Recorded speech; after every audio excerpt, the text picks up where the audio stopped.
All right, guys, and welcome to another episode of Employer Brand Insider. I'm really excited to bring you guys this conversation today. We have Tim Sackett on the line. He is the author of The Talent Fix. He is the president and CEO of HRU Technical Resources. He's a speaker. He's a writer. He's a grandmaster wizard when it comes to everything, culture, everything, just creating the environment you want to be in when you consider employment and all that kind of stuff. So how you doing today, Tim? I'm doing great. Thanks for having me on. I'm excited. I'm a nerd for this stuff. I love talking about, anything about employment, employer branding, recruiting, HR, all of it to me is fascinating because it deals with people, right? Yeah, for sure. And that's exactly who we're talking to, what we're talking to. That's the audience we're speaking to here. So hopefully we'll be able to dive deep into some ninja tactical stuff, some stuff people can take away and implement into what they're doing, and help them out here. So before we get into the super nitty gritty stuff, why don't you just kind of give us a little background, a little story of kind of how you ended up where you're at today, and give us that little bit. Yeah, so I tell people I was born into recruiting. My mother started the company that I run now when I was about 9 years old. Single mom, 2 kids. I had an older sister. And back then, recruiting was, hey, in the middle, you work your butt off all day long, and then at night you kind of interview people. And so we would, sit in her bedroom, and she would turn the TV on and turn the volume down, and then we would go through this whole process of, listening to her interview people, and then she paid us 5 cents to stuff envelopes and she would address them and we would stuff them and put these checklists in to send out to candidates and do all that good stuff. So I tell people I was raised with that, hearing my mom, and I tell people my mom was, still to this day, the best recruiter I've ever been in front of. She just, there was nothing she wouldn't ask somebody. And all of us have this, we have, I would say, boundaries, right? Where we go, hey, I hear something that's not being said, or I hear something that is being said, but might be personal, not going to ask. She had none of those filters. She would ask everything unapologetically. And in her mind, it was hey, the worst thing that can happen to you as a recruiter is you go to a hiring manager and you hand them a candidate that you screened and you talked to and you believe in and you want them to interview and hire that candidate. And then they look at it and within 3 seconds, they ask you a question that you can't answer. She goes, you never want to be in that situation, because immediately what you're being told is you didn't do your job, right? You didn't do it well enough.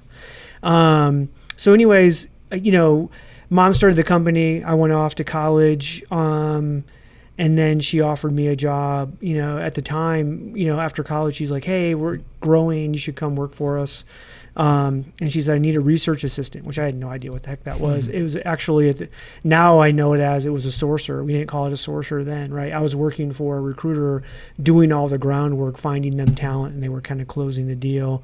Worked for her for about 8 years, and then had an opportunity, got my master's in HR, and I really thought, I don't really want to recruit the rest of my life, right? I really want to try hard HR. And part of it was one of my clients that I was working with was General Motors, and I became kind of had a mentor who was an HR leader of a GM plant in Arlington, Texas, big truck plant in Arlington, Texas, and he was getting ready to retire, and I really truly think he was trying to position me to come in, right? And so he kind of encouraged me to get my master's, and we did all this kind of mentorship stuff, and then he just never, I can't remember if it was, trying to think of the timing, but it was some kind of bad economic time or whatever, and so he didn't retire. He just kept working because he needed, obviously didn't want to retire in not a pandemic, but a economic kind of downturn.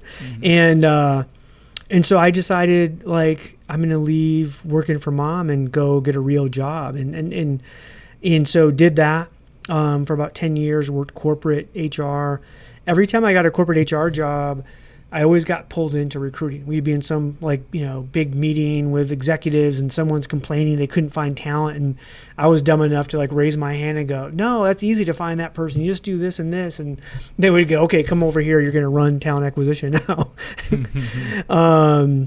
And so went through went for a big retailer, and then went to work for Applebee's, and then a large healthcare system, and got a call that my mom had a heart attack. And she survived and she was fine, but she was kind of like, hey, I think I'm going to sell the company, or do you want to come back and run it? And so that's what I did. And but totally different. I mean, she was this kind of baby boomer, hard charging, butts in seats, kind of old school leader. And I said, look, I worked for big companies and organizations that had really good leadership, training. And I go, it's the way I lead and the way you lead are going to be completely different. I'm going to frustrate you. You're going to frustrate me. We kind of you're going to have to let me run the show my way. And I think at that point she was kind of like, well, I was going to retire anyways. So if you screw it up, who cares, and so she kind of let me do my thing, and it turned out really well. So, so far so good, from that standpoint, but that's kind of like my whole career in like 5 minutes, right? Yeah, well, it sounds like you didn't have any choice in the matter. You just kind of like HR chose you, and you didn't have any say, really. Yeah, the funny part was when I went to school to be a teacher, an educator, and I really thought I was going to do that. And even the funnier part was I had this like I went to the University of Wyoming, and they had like this lab school, so they had a school on site on the university. And so from a freshman year on, if you were in education, you started working with kids. And I'm like, oh, this is awesome. Like, I'm getting to work in this really great environment. I got a lot out of it. I met my wife there. She married me with the understanding I was going to be a teacher. And then I got in this final kind of like, class at Wyoming for, kind of like the last step before you kind of got your teacher certification. And the guy started off the class, and it was like a 4-day-a-week class. In the first class meeting, he said, 80% of you will not be educators. And I was like, we just laughed. We thought, oh, that's funny. Like, come on, like 80%. Like, what are you talking about? There's no possible way. I went through 4 years of school to be a teacher. I'm going to teach. And sure enough, like, we graduated, and within like 2 weeks, I was working for my mom. Yeah. That's funny. I mean, I guess that kind of answers the next thing I was going to ask you, because I was wondering, like, okay, HR, that makes sense. You went down the path to do that.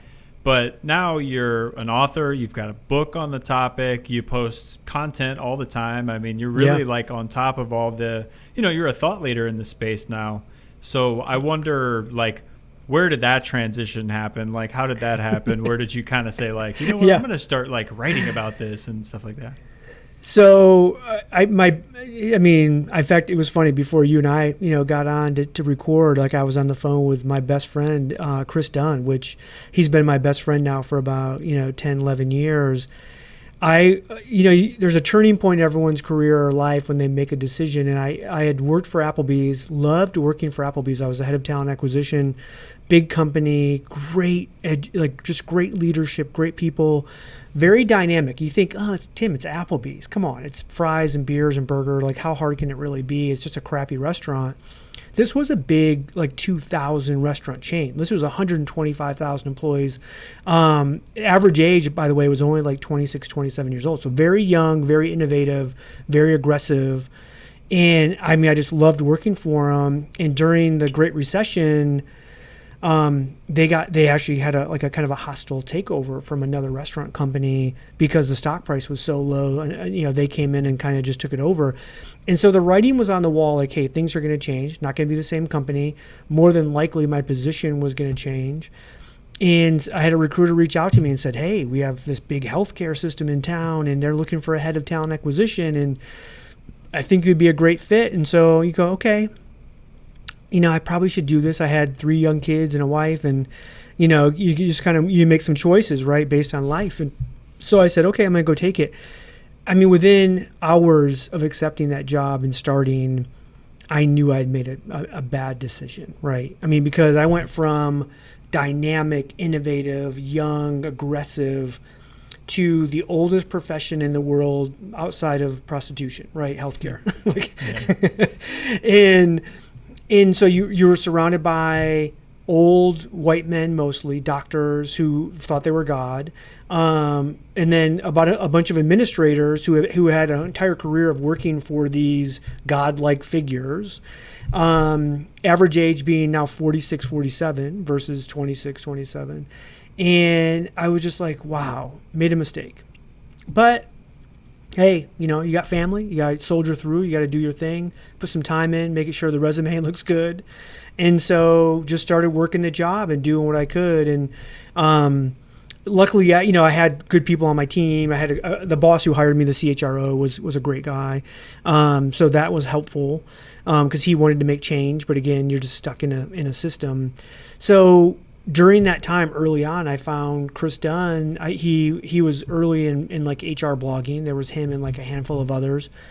And I was looking for something, doing research on a project, and found his blog, reached out to him, and just sent him an email and said, man, dude, you are writing on the internet like I am thinking in my head, but because I'm in this really kind of political environment, I could never say this stuff. But hey, you keep doing you. You keep doing this. I'm going to keep reading because I really enjoy it. He immediately replied back with his phone number and said, call me.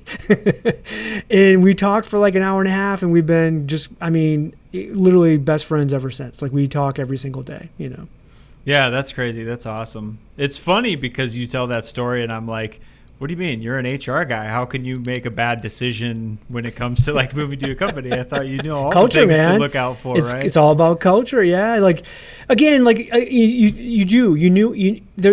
in hindsight, right, the red flags were there in terms of, like, one of the crazy ones I tell people was I knew that the writing was on the wall with Applebee's. So I started kind of looking. I saw that this position was open because it was in my hometown, sent a resume. And again, being the recruiter person, I didn't apply through the job career site. I sent it directly to the CHRO with an email, blah, blah, blah. Hey, here's what this is. He turned around and sent this to a recruiter, to have him, not a recruiter in the company, a third-party recruiter. Oh. So immediately I was like, the guy contacted me. I said, hey, by the way, thanks for telling me about it. I already applied for that job, so you don't have to. You're not going to get a fee on it. And he's like, no. They sent your resume to me, and I was like, wait a minute, who does that? Who decides to pay a $40,000 or $50,000 finder's fee on someone they already had in their email? Right? Saying I want the job, I'm interested in talking with you. So that should have been a red flag. But, it's one of those crazy things. And then, so Chris, after we connected, he was starting a site called Fistful of Talent. And he's like, hey, I'm looking for writers. Would you want to write? And I'm like, I haven't written since college. I don't even know. Like, I don't consider myself a writer. I do now. But I wrote him a couple of things, and he was like, hey, these are great. Like, let's run this. And then, like, you got a weekly slot every single week. I need another post, and keep doing it. So eventually, a couple years into that, he's like, hey, you need to start your own site and try to challenge me to write every day. So now I've been writing every day for about 10 years. Yeah, that's wild. I imagine that process obviously scary in the beginning, but has paid huge dividends now in the long term. Huge, yeah. I mean, my wife calls me a micro celebrity, micro influencer, right? There's like 13 HR ladies in the world that want their picture with me. So we laugh about that. Like, everyone's like going, oh, somehow influencer became like a bad thing. Like you said, thought leader, influencer, like everyone's trying to like, oh no, I'm something else. And I'm just like, I don't care what you call me. I just write stuff. If you like it, you like it. If you don't, you don't. What happens, though, is over time, like the audience, the consistency and cadence of which you produce content, the audience continues. It turns over, but like it grows. Like, so you lose some, you gain some, but over time it just kind of stair steps up, and you continue to have a fairly sizable audience. What I learned was early on, the audience comes to read you because they really like what they connect, right? Personality wise, it's kind of like I connected with Chris. I like what he had to say. I liked his voice, so I was going to come read him. So we were all fans. Mm-hmm. At a point, it turns where the audience gets big enough where somebody found you and hated you, and they come back and read because they hate you and they want to just blow you up, like they want to troll you. And so then you start having some of that, not the majority, but like a few here and there, which I thought was comical, that somebody would actually waste time of their day to read me and then just want to blow me up. They couldn't wait for me to say something wrong or make a decision.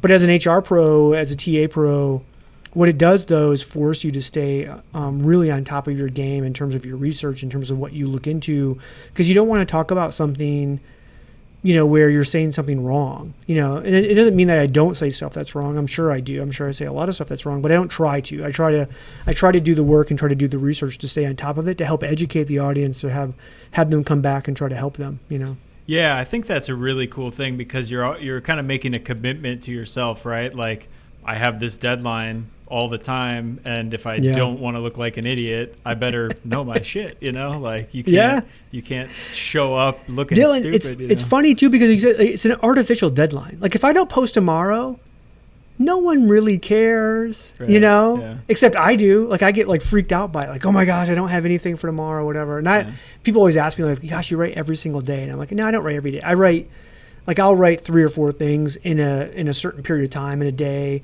a weekend, or whatever, and then you schedule them out, right, to run kind of Monday through Friday. I have like 5,000 blog posts that I've written over time, right? So I will actually rerun stuff, and people will comment like the second, third time you rerun it. People will go, "Oh my God, this is so great! But I think you stole this from this person," and they'll send me a link, right, to like someone wrote like 90 days ago. And then I'll have to send them my original link from like 4 years ago when I wrote it. I'm like, look, nothing's new anymore. Like, we're all stealing from each other. It's just have an opinion, have a take, see what happens. Yeah, I think it's cool though. I mean, I think especially in the HR space, and I don't know, in this area where I don't think it's an obvious track to be like, oh, I could actually like have some influence here and do that kind of stuff. But I think go ahead. No, I didn't start out that way, right? Like, I didn't start out thinking, ooh, I'm going to write on the internet, I'm going to be famous.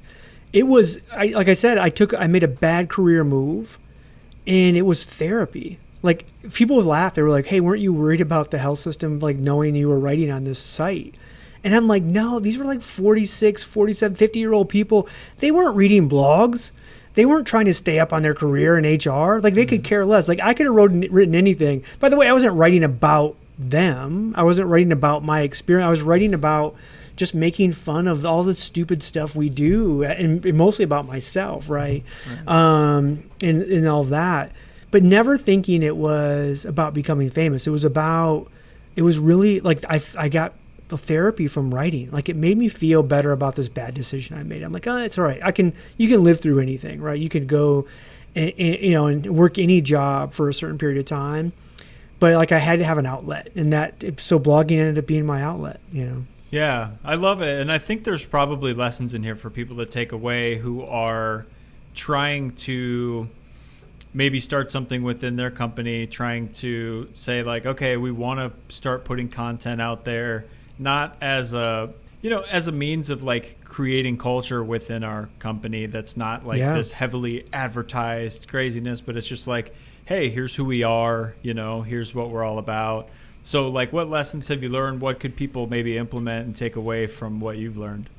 Yeah, I mean, content's not a silver bullet. It's all about cadence and consistency. So, a great example is if you think about the beginning of the pandemic, CEOs were really good, or executives or managers were really good about communicating with their teams and saying, hey, every Friday we're gonna do kind of an open Q&A or an Ask Me Anything, or these open forums, right?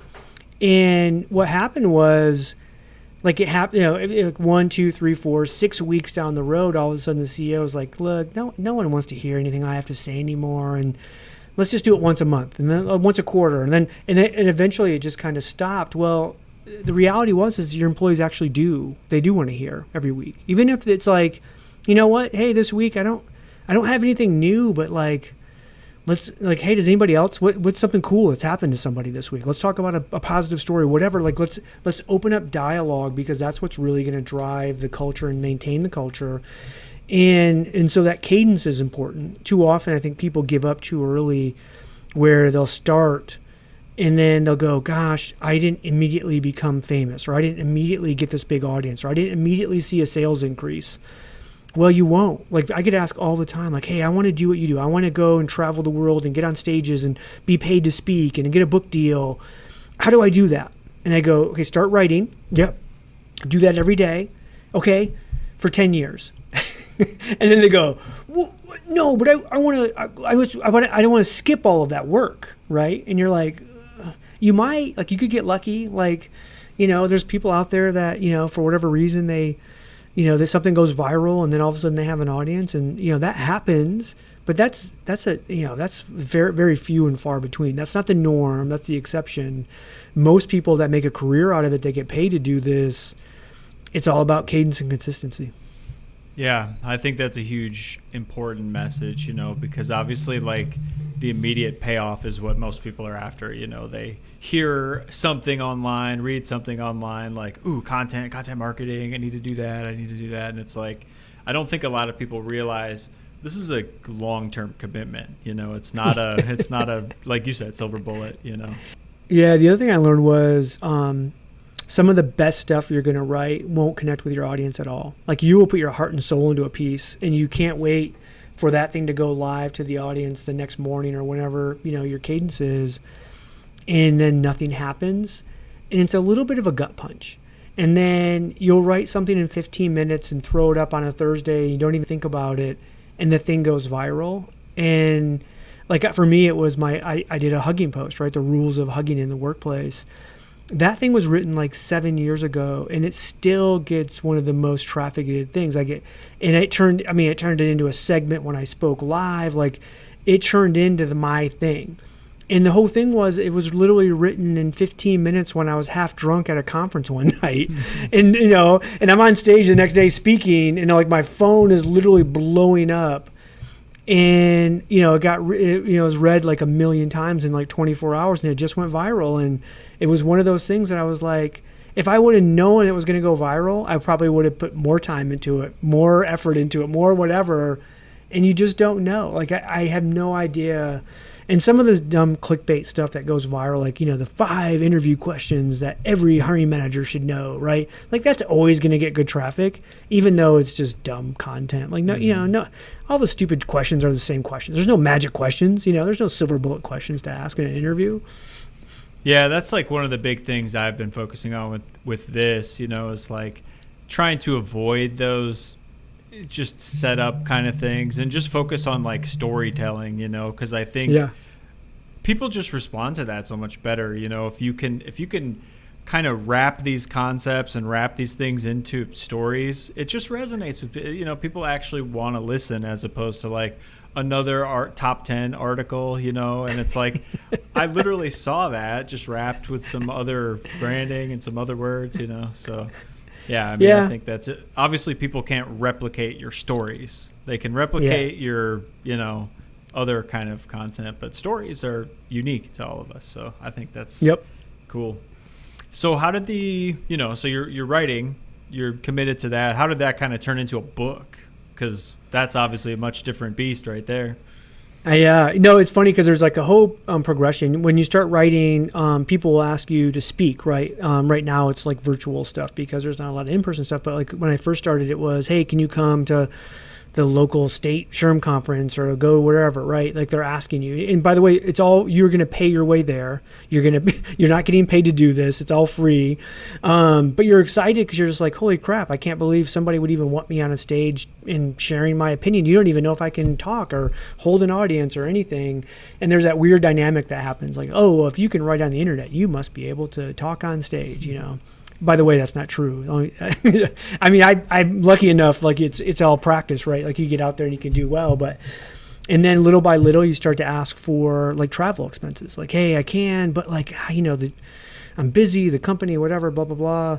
And so that happens. And then it turns into like, speaker fees. And then for me, this is how this happened. And then eventually, somebody saw me speak at a big conference and a couple thousand people, and they were just like, dude, like, hey, we'd love to have you write a book, on, whatever topic you want, and what are you passionate about? And for me, it was talent acquisition, and it was really about trying to help people recruit better organizationally. And that's what the book ended up being. The Talent Fix was, if I came into your company and I ran your talent acquisition department, here's what I would do. And here's what I would do from the interview of my position all the way until the end.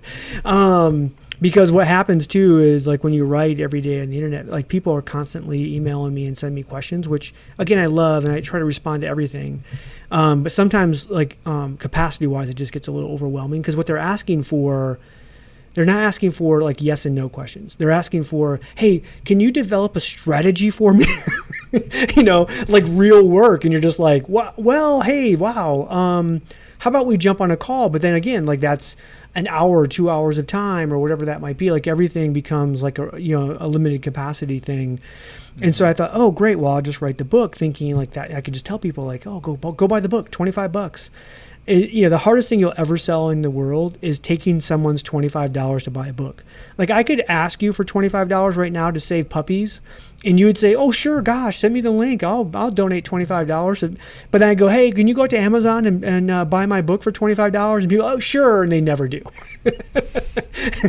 I don't like to read. Who knows? I don't know. Yeah. Well, everyone wants kind of that like just quick fix, right? They just want like, oh, I don't really want to read the book. Like there's readers out there for sure, but like for the most part, they're just like, can you just give us like the bullet points? Like just tell me what you have to do. So maybe that turns into content like this, right? Podcast or video, micro video sites, stuff like that. Like I think there's a lot of, possible ways that we can stream content to people that doesn't make them sit down and consume written material for hours on end, So speaking of the book, just a little bit, obviously the talent fix is the title of this. Fix implying that something is broken, right? Yeah. So what was it that you were trying to address in this book? I think it's pretty much every stage of recruiting, from your brand, from your hiring managers not really being invested in the recruiting process, your technology.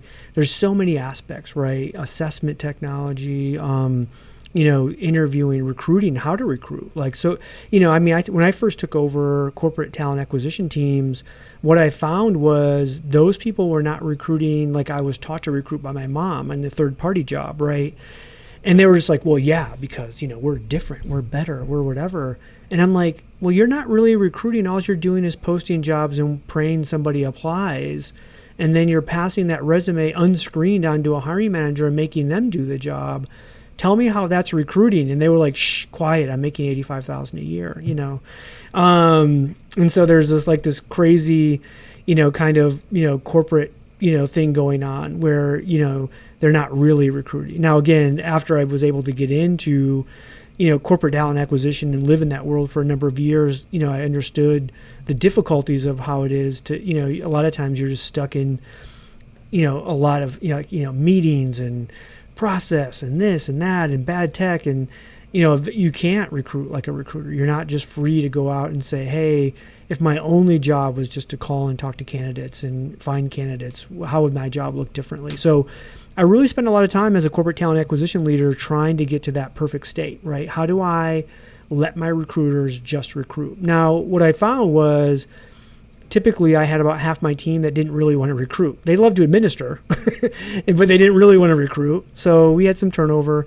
But once you found great recruiters, like that's really what they wanted to do, was go out and find great talent and talk about the company and sell the vision and mission and all those good things and help out hiring managers. And that stuff works out really well. So the book was really written around that. Like, how do we fix every part of it? Because the questions I was getting was, like you said, like they would come and say, hey, we're broken. And when I talked to even C-suite leaders, like CEOs, COOs, it was the one thing I heard from them too, was our recruiting's broken. Our talent acquisition is broken. And then when you ask, well, what's broken? The whole thing, right? They didn't know. They just knew it wasn't working right? Like I want to post a job, or I want to tell my recruiting team I need, 30 engineers hired in the next 90 days. And it just happens magically. It gets done. And I'm like, well, it's not magic. It's work. It's process. It's technology. It's a lot of things that you have to all do simultaneous and really well to make it work. By the way, it's not just talent acquisition. It's you as a leader. It's you as a hiring manager. It's you as a team that makes this machine run. And if you're not willing to play along, that's the reason it's broken. And I talked in the book about, I would ask, I've taken 3 heads of talent acquisition positions in my career in corporate America, and every single time when I got offered the job, they would, they do that thing where like, hey, do you have any questions? And I'm like, yeah, I have a question. Who owns talent? And they were on the edge of they couldn't wait to answer. And they were, oh, Tim, you do. You're going to own talent. That's why we're going to hire you, And I would go, oh, then I don't want the job. And then there was that, and then I go, wait, you know what? Actually, I do want that job because I think it's going to be really cool that I get to select every single person hired in this company. Like last year, we hired 8,000 people. I'm going to get to make 8,000 selections. Wow, I'm going to transform the organization. And that leader is sitting there like with a mouth open going, no, that the hiring man. And then they're like, oh, crap. Then they got it, right? The person who owns talent is each hiring manager. And if you can't get to that state, if you can't get to the state where you go, hey, as a hiring manager in the organization, I own my talent, then you can do nothing as a recruiting team.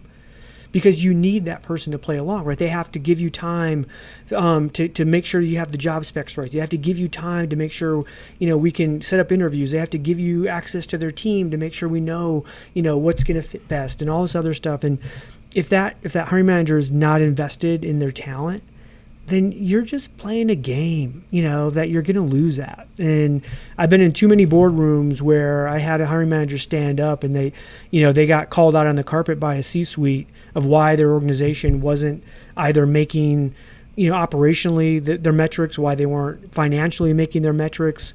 And they would point and they would look at the end of the table and they would say, it's HR, it's talent acquisition, they're not doing their job. And I would never stand for that. Like, no.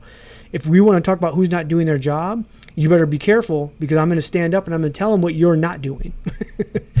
And again, like, and I was lucky enough in my jobs to be able to travel with the C-suite and have these conversations. And I constantly heard, like, Tim, you talk like no other HR person we've ever dealt with. Like, why is that? And I'm just like, well, I mean, I can make money doing other things. I don't have to, work here. I'm not afraid of you guys. Like, I'm just trying to help you. I'm trying to help us, right, to become the best we can be. And to do that, here's what I think we have to do. So, yeah, I feel like it would be so easy from a leadership perspective to say like, it should be easy, right? Like we have these open positions. We're offering people money to take them. Like, what else do you want us to do, right? That's easy. I know. I always tell people, I'm like, yeah, like the recruiting or finding talent's not hard. In fact, in the history of the world, it's never been easier to find talent for a company. What's really hard is to talk somebody into working for your average company, for their average pay, for your average benefits, and for your average managers. Like, why? Why would I go? I can stay here and work for a moron. Why would I come work for you? And are you better than the moron I'm working for now? Are you going to offer me way more money? Oh, wait, 3%? Oh my gosh, let me pack my bags. I can't wait to make 3% more for your company. Like we use dumb things and we think people should just be bowing down at our front doors for jobs. Yeah, it's pretty insane. And I think, there's so, like you're saying, the selection is so huge now that it's like, if I'm not happy at a place, especially with the workforce being so millennial heavy now, like we're all so quick to be like, yeah, I'm not really feeling this. There's a trillion other options out there. I think I'll try somewhere else, And even in a bad economy, like if you have good skill sets, you're going to be able to find a job. If you manage your finances well, you're going to be able to take some time and wait for the right thing to come along. You just, we grew up differently, right? Like my grandparents, my mother, like they were in a world where, you took a job and, hey, no matter what that employer did to you, you just stuck it out, you just kept working and kept your head down. And I don't think that I hope, right, and pray that we'll never get back into a world where that's the case. I think employers now, it's kind of I'm perplexed by modern day unions like the UAW or Teamsters or people like that, because I think, do we really need unions anymore? Because for the most part, if you suck as an employer, people will still come to work for you because there's, they have no other option because they're so bad as employees, right? So basically you're going to be if you're a terrible company you're just going to get the worst talent for the lowest money, and you're just going to end up going out of business. If you're a really great company and you support your employees and you support your leadership development and you do all these great things, you're going to get the best talent and you're going to thrive. And it seems like a really easy, measurable equation, and yet we still find a need to have unions. And I'm like, how in a modern world, I just don't understand how the equation of employment branding and working and being a great employer, how that hasn't connected yet financially. Yeah.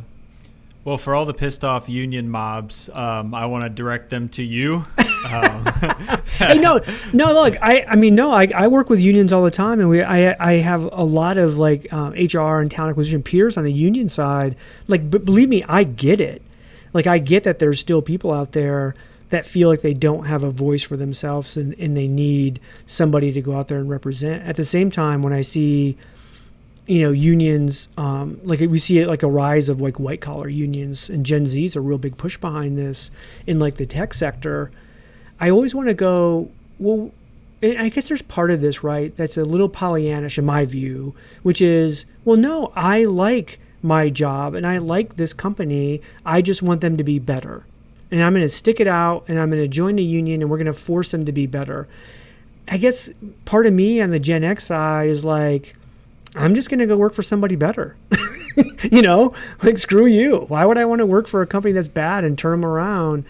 And so there's part of me that envies that, right? Like, I have 3 Gen Z sons, and I think they're kind of like, hey, I want to get involved and I want to help make this company better, and I want to be there when the turnaround happens, which I'm like, wow, that's awesome. Like, I just go work for somebody better.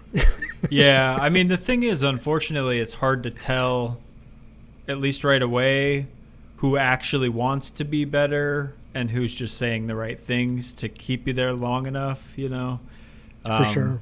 I don't know. I mean, again, I've been in situations where it's like they do a really good job of making it sound like they're listening, and it's like, yeah, we're addressing that, that actions versus words, right? Right. Yeah. So, I mean, I'm totally with you. I agree with you where it's like, I would rather, see the action first, and maybe obviously new issues will always arise, new problems will arise, and employees always kind of want a little bit more and a little bit more, whatever.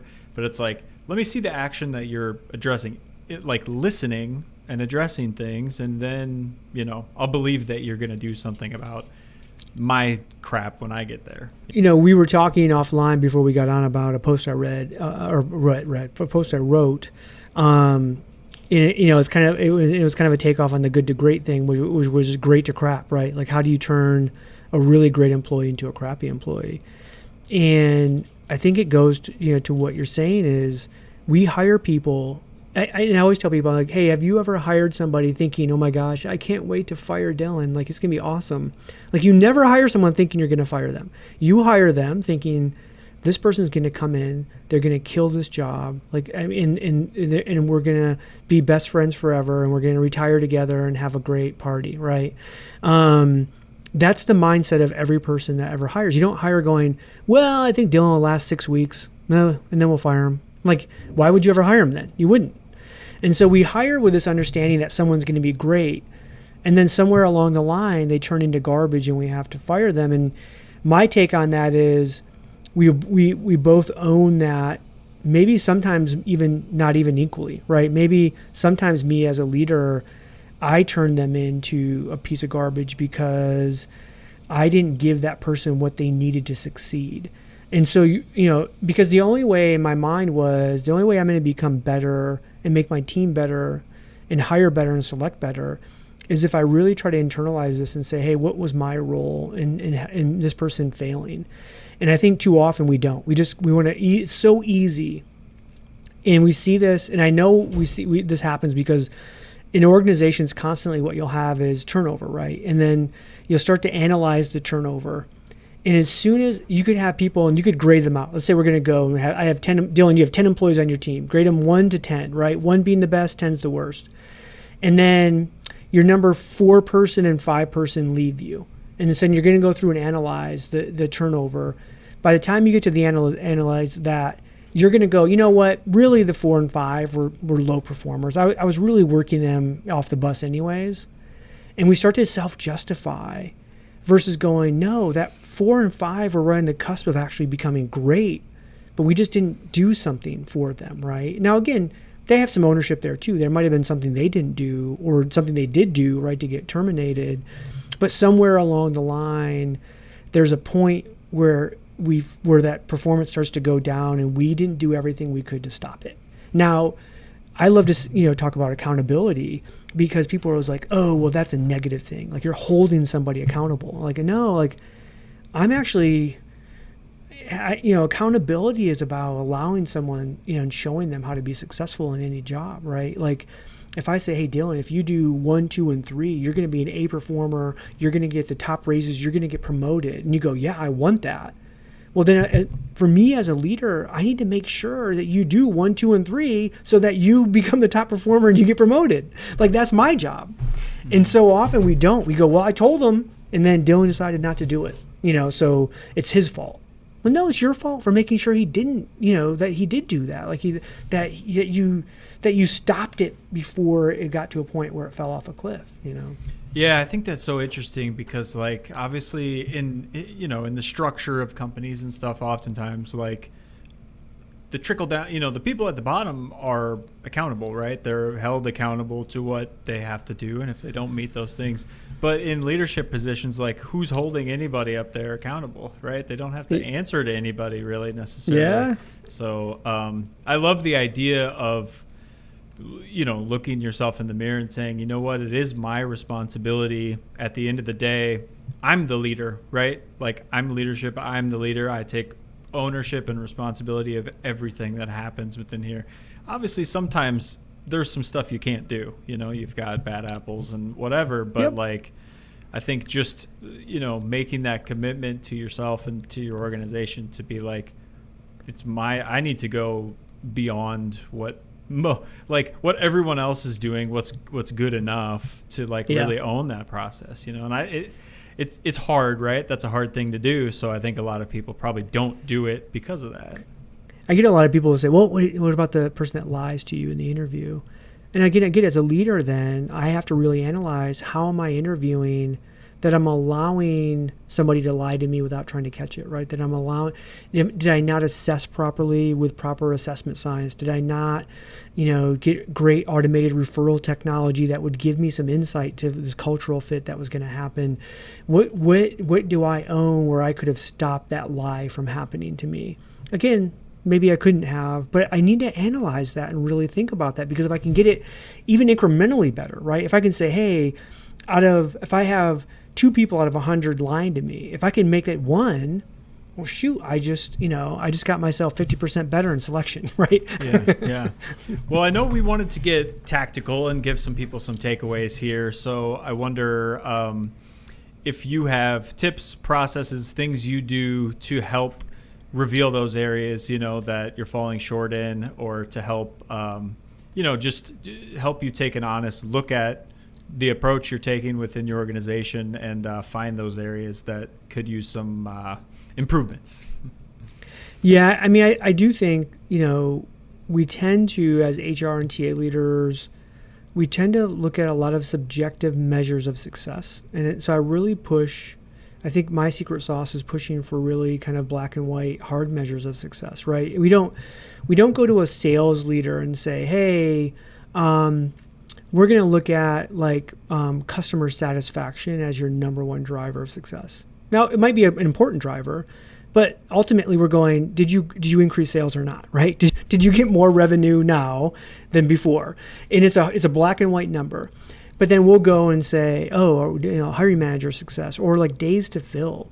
Just because I filled something a half a day faster than the year before, I must be better. No, actually, you might be worse. Maybe you going a half a day faster gave us worse talent, right? That we selected too fast, or whatever it might be. There's no correlation between days to fill and actually you being better at talent acquisition. So for me, I go back to the black and white kind of funnel numbers within talent acquisition to say, if I can get those numbers, and then I have an executive come to me and says, hey, Tim, we need to increase sales this year by 10%. And I can go and take a look at my sales team, and I know per salesperson what the revenue driver is, and this and this and this, from my best to my worst salespeople. And I go, okay, hey, if we're going to meet 10% revenue, that means my team's going to have to hire at least 80% high-performing salespeople. Now, how do I do that? Like, how do we go back and really start? Okay, so to do that, I'm going to need 50 salespeople potentially at the top of funnel, and then we're going to assess, and we're going to get 20, and then we're going to, and it's just a funnel metric all the way down to, okay, hey, now I think, we got down to a number one hire. And then I can go back to that executive and say, look, based on what you're trying to do at 10% volume, we're going to have to hire 80 new additional salespeople. 80% of those are going to have to be high performing. Thus, we're probably going to have to hire 100 new salespeople to get to that number. My capacity of my team is only 60 hires. So you say you want to get 10% more. I'm never going to help you get there because I can only give you 6% or 7%. But to get to 10%, here's what I need. Right now, I can give them the exact number or amount of budget or technology that I need to get to that number. Now we're talking black and white, hard data. And again, when CEOs hear that conversation, they're blown away. They're just like, wait, no one's ever had an HR or talent acquisition had that conversation with me. They're always just like, okay, we'll do it. We'll work harder. And then they fail and they get fired. And they go, why didn't they just tell me that they could never do that? Why couldn't they tell me that was an unreachable goal? And it's like, well, maybe they just didn't know. Maybe you never asked. Maybe they didn't feel confident enough to tell you that based on the data. Or, they just were overconfident in their own abilities to deliver something, that they knew probably couldn't happen. I don't know.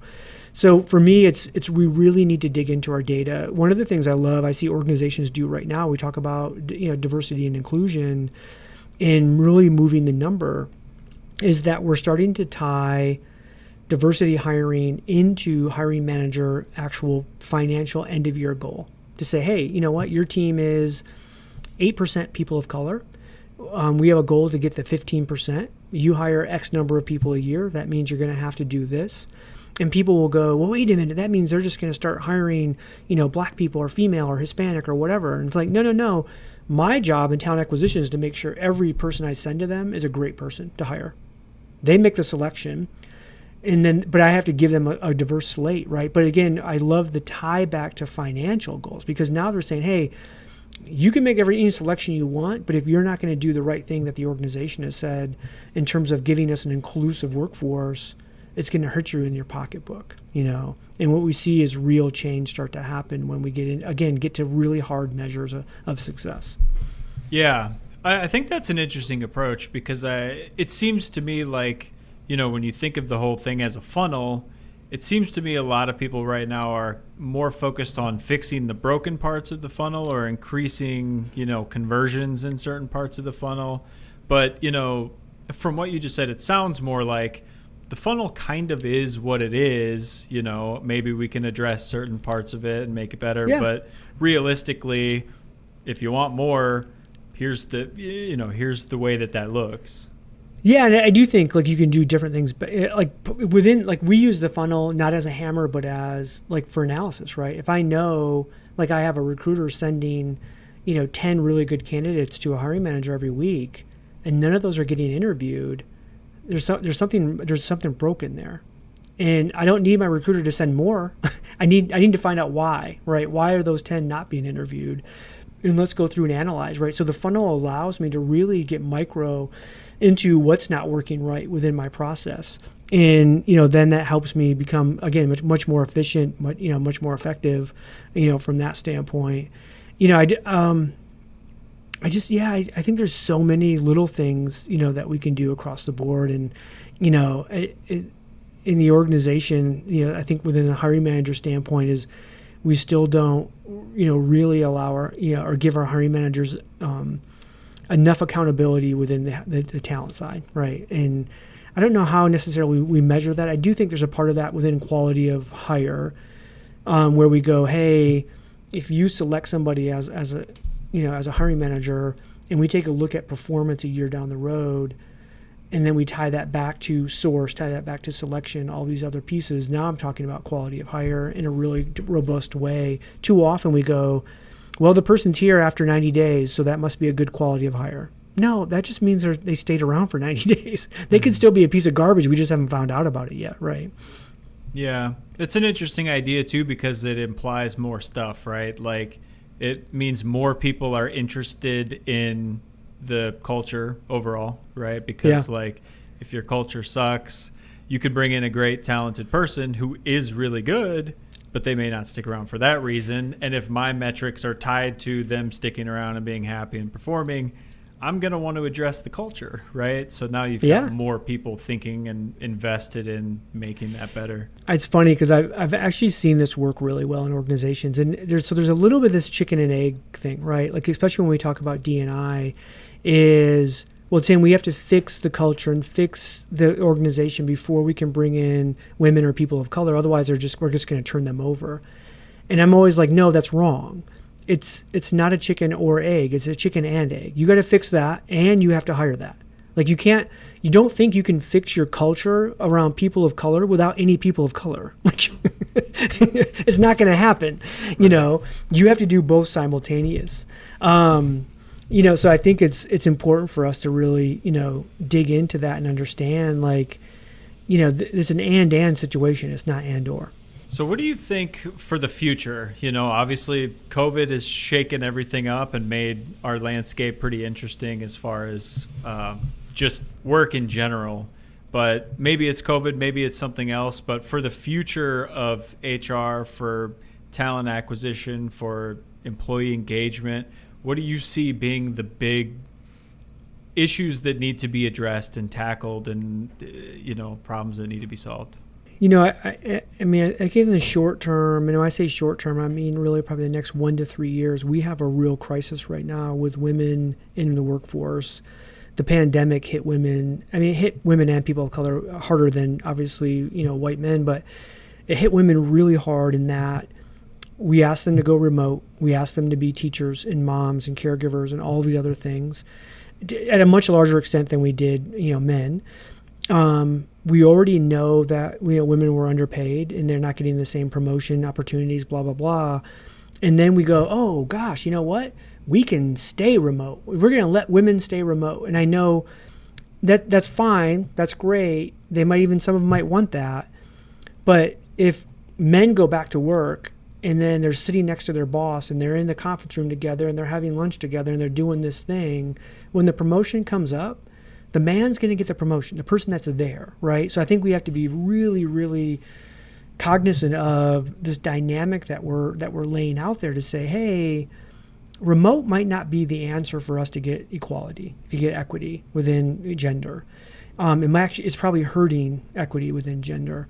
And if we don't really put some parameters around this and really understand the structure around it, potentially we put ourselves at a really bad risk. So again, it goes back to data, it goes back to measurement, it goes back to understanding development opportunities, and really then building digital development opportunities in the remote world, specifically for females, and trying to get to a state where we can say, hey, we have some semblance of equity, because we weren't even close to that before the pandemic, and it's gotten worse. And I have a fear that it's going to get more worse. Is that more worse? I don't know. Yeah. It's going to be the worstest. It's going to be the worstest ever. Yeah. Well, that's interesting. I hadn't really thought about that, from what I'm hearing back from people in my circle and, the people I talk to. It's like, yeah, remote's great. Everyone loves it. Everyone's kind of happy with the freedom and, that kind of stuff. But I guess, there are other implications, that you and I might not think of because it doesn't apply to us as much. No, and organizationally, I think we just have to think about, hey, you know what? I don't think remote is what people are in love with. I think it's the flexibility that people are in love with, right? Mm-hmm. So I think we can go and say, hey, how do we treat our employees like adults? Give them the flexibility they need to run their lives and have that true work-life balance. But at the same time, ensure that we're giving development opportunities to females and also that face-to-face time that's needed so that when a leader has a decision, and again, I say leader because that leader could be anybody, right? But for the most part, it's still, white dudes predominantly. When that white dude has the decision to make a promotion, that, that woman has equal or even more footing to be able to get promoted as, a white guy or whatever. I did my master's thesis in female leadership. I was raised by a single mom. I was raised by a whole, My grandmother had 5 daughters, and my sister was the oldest. So like I was surrounded by women my entire life, and strong women, and got to see, all the stuff that happens to them in terms of their opportunities. And I just think like it's not being talked about enough. We're talking about, COVID and vaccines and remote work, and we're not talking about equality and equity when it comes to, gender specifically. And then again, with the social justice movement, I think, we're also obviously, we're talking a lot about, the people of color, and trying to, diversify and inclusivize our organizations. But it's a lot of talk and still not a lot of measures. So I'm really interested to see how that changes over time, moving forward. Yeah, I think it probably won't be too long before we see, some people step out and pave the path there. Obviously, starting conversations like this and yeah, I mean, hey, 2 white guys talking about women and people of color, like, hey, we can't, this is what we need, right? More of this. Yeah, exactly. Well, I mean, I'm happy to, this is something I want to do definitely with this is like do more group conversations, where we can bring up a topic like this and get a handful of people, in a room to bounce ideas around. So Dylan, I just had a conversation, we have a writer, William Wiggins, on Fistful of Talent, who's a black dude, black HR pro out of Seattle. And we sat down and had a conversation like you and I are having around black history and about celebrating black history in organizations and why we don't do it enough and blah, blah, blah. But having a real conversation, right? We don't see enough conversation between a white person and a black person. That the media shows us one type of conversation, which is just yelling and screaming back and forth, right? Yeah. We don't have enough organizational conversation that says, hey, here's how professionally, right, we talk about our differences in a way that we understand the differences, and then we also talk about how do we actually leverage those differences for good, right? How do we make sure that we're using all those differences to make our organizations better? And I think we have to model those conversations. But sometimes it's not comfortable. It's just, I'd rather talk to another white dude that's my age that, grew up as a Gen Xer, because that person probably has more in common than me, right? And if I'm a black guy who's 22, I'm way more comfortable talking to another black guy who's 22. It's not a racist thing. It's a personal, it's like a human thing, right? We're more comfortable talking to people who are more alike, and we have to get ourselves out of that comfort zone. Yeah, it's definitely, in a situation where you're trying to like quickly build rapport, and it's like my joke might not land, just culturally, it's like there's a barrier to break through, before you can be like, okay, I'm comfortable. I feel like this dude has my best interest in mind and like isn't looking at me in a messed up way. What I find is like the stronger relationships we have at work with people, whether it's female or whatever identity people have, the stronger the relationship, the more they're willing to help us understand themselves and take, if we misstep and say the wrong thing, right? Like I struggle still today, and it's an age thing. It's when I talk to someone who's non-binary, I want to use the he, she, not the they, because the they to me seems plural. And it's one person in front of me. Right. And I'm like going, and so when I try to introduce them, to me saying they is so far out of my comfort zone for verbally, not because I think there's something wrong with them. I could care less how they identify. I have a hard time verbally getting that out, and it takes practice, right? Mm-hmm. And I think all of us have to go through those kind of things.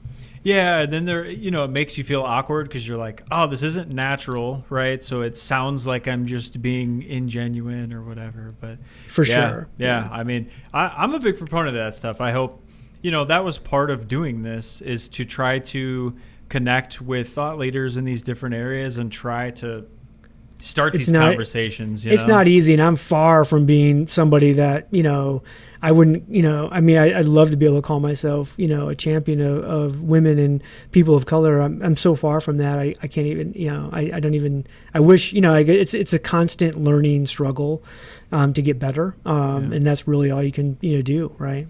Right. Yeah. I mean, it's a scary area to step forward and be like, I'm going to put myself out there in this area and potentially just flame myself to the ground, You know what I've learned too, though, is that social media is not the place to do that. Twitter, Instagram, TikTok, Facebook, any of those, because it's the fringe of society, right? It's the people who are the most aggressive liberally and it's the most aggressive conservatively that are on social media. What I find is I can have real conversations with people in my everyday world, right? People that, I work with, people that I go to church with, people that I go to the club with, to work out with, stuff like that. Like, those are people that are, I would say, are the mass majority and the 80% in the middle, right? They're not the 10%ers on the fringe that we see on social media. Too often, I think we take a look at social media and we go, like, oh, that's how everybody thinks. No. If you talk to the people that are around you, even in a really inclusive manner, people there's so much more in the common than there's differences. Mm-hmm. And I'm going to hold that dear to my heart because I believe that. No, I think that's a great point. Well, Tim, I super appreciate you coming on. I think we got some good stuff out of here, and hopefully the audience has something to walk away with here. I know you have some stuff coming up, right? So if you want to plug any of that stuff, now's the time to do it. If you guys want to get a hold of Tim, he's on LinkedIn. He posts there all the time, so check that out. But yeah, go ahead and tell us what you got coming up. I'm going to be. We're actually going to be in person at the SHRM Talent Conference in Chicago, like this summer, which is cool. Like in August, I'm going to be in person at the HR Tech Conference in Vegas in October. But again, like there's always stuff out there that if you Google Tim Sackett, I'm the first 100 pages. It used to be me and a truck driver chaplain out of Minnesota. Unfortunately, I'm not the truck driver chaplain out of Minnesota. It would be cool if I was the same guy, right? Like HR guy, truck driver chaplain on the weekends. I'm not the truck driver chaplain guy. I stole all of his SEO on the internet. TimSackett.com, HRUtech.com. I'm pretty much everywhere. Connect with me on LinkedIn, and we can share war stories. Cool, Tim. Well, thanks for coming on, and I'll definitely be reaching out once I get that panel of people together. And sweet, we'll do something like that pretty soon. So I'll let you know. All right, thanks, Dylan. All right, thanks for coming on.